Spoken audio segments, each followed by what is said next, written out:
नेपाली जनतामा निहित रहेको नेपालको संविधान प्रति पूर्ण वफादार रही सत्यनिष्ठापूर्वक प्रतिज्ञा गर्दै ईश्वर, देश र जनताको नाममा शपथ लिन्छु कि प्रधानमन्त्री पदको जिम्मेवारी प्रचलित कानूनको पालना गरी मुलुक र जनताको भलो चिताई कसैको डर नमानी पक्षपात नगरी पूर्वाग्रह वा खराब भावना नलिई ईमानदारीका साथ गर्नेछु र आफ्नो कर्तव्य पालनको सिलसिलामा आफूलाई जानकारीमा आएको कुरा म पदमा बहाल रहँदा वा नरहँदा जुनसुकै अवस्थामा पनि प्रचलित कानूनको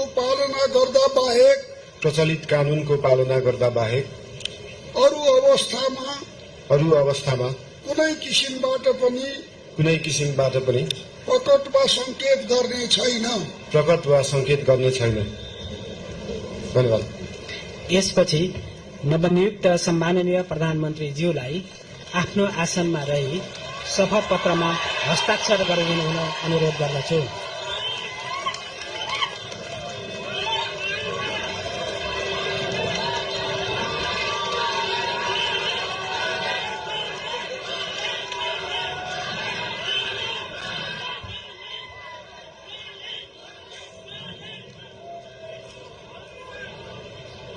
सम्माननीय प्रधानमन्त्री श्री बालेन्द्र शाहज्यूबाट प्रधानमन्त्री पद तथा गोपनीयताको शपथ लिने काम सम्पन्न भएको छ।